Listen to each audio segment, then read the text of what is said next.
Got my Blackoweenathon shirt. Hello and welcome back to Bookmark Chronicles. Today I am doing my Blackoweenathon TBR, or my October TBR. Blackoweenathon is a month-long readathon that takes place from October 1st to October 31st, where you read books by Black authors that are mystery, thriller, horror, crime fiction, all that fun stuff. If you missed it, I will have my announcement video linked in the cards and in the description. This readathon was created by Bree from the Lockbooktician. I will also have her announcement video down in the description. If you're gonna watch one or the other, I highly recommend that you watch Bree's because it has much more information about our merch, about the wellness boxes, and all the fun stuff that is happening for Blackoweenathon this year.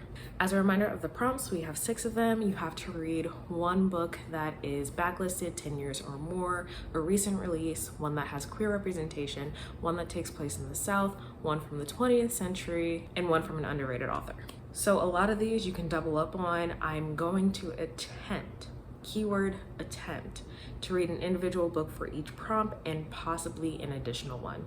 So I will start with the 2 books that I have physically for the recent release. This book came out in 2020, I think. I'm going to read Grown by Tiffany D. Jackson. A lot of people really love this one. I'm late to the game, but I really want to get this done. And I feel like this is the perfect time to do so. In this, we are following a young girl who I believe is a singer. She gets discovered by this really famous producer, and then something happens and he ends up dead. A lot of people say this is very reminiscent of the R. Kelly Aaliyah situation. So I'm pretty sure it's gonna be a heavy hitter, but I'm really excited to finally get to this. I haven't heard a lot of people talk about this next author, so for my underrated author, I'm going to be reading Forging a Nightmare by Patricia A. Jackson. Only person that I've known that talks about this book is Vina. This is the book that she recommended to me for my 12 Recs by 12 Friends.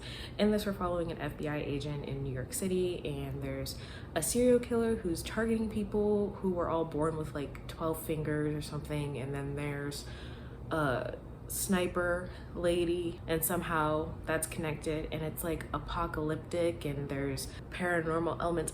I'm not 100% sure. I attempted to listen to the audiobook of this and I was like, Vina, I feel like I'm not absorbing any information. And she's like, you definitely need to read that with your eyeballs. So I'm gonna do a blended read of this since I still have the audio, and hopefully in my wrap up I'll be able to do a better job of telling you what this is about.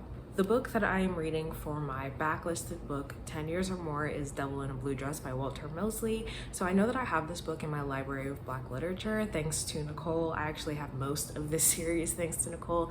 This is the first book in the series, and I believe it's about a Black war veteran who gets hired to find some woman, and this woman apparently is the devil in the blue dress. I don't know much more than that. I do know that there was a film made of this with Denzel Washington, so maybe I will watch that. Also, shout out to Emma Ray, who is one of my co-hosts at Emma Ray Empowered. I'll have her link down below, as well as all of the other co-hosts.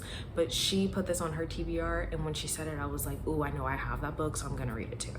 For a book that takes place in the South, I'm going to read Bluebird by Attica Locke. This is the first in the Highway 59 series, I think it's called. Shout out to Erica from The Broken Spine for helping me pick this one. This is about a Black Texas Ranger investigating 2 murders that happened.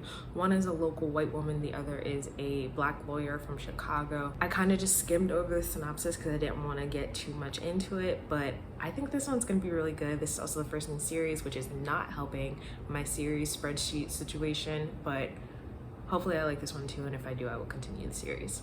For my book published in the 20th century, I'm going to read a book by one of Bree's favorite authors, Tanana Reed Dew. I am so sad to say that I have not yet read anything by her, but I'm going to read My Soul to Keep. This one sounds really interesting. It's something about a woman who marries this guy, and then people in her life are dying violently and mysteriously, and has something to do with this dude and some ritual. Again, I didn't really do more than skim the synopsis because I don't want to give too much away, but I'm really excited to read this, and this is also the first in the series.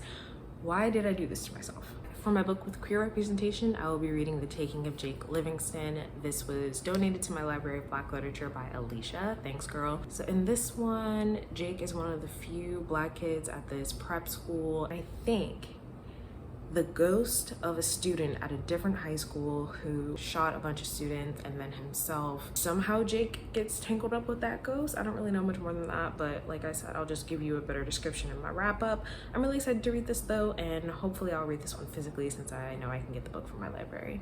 If I have time, I will also add Hollywood Homicide in there. This is the first book in the Detective by Day series, I think it's called, by Kelly Garrett.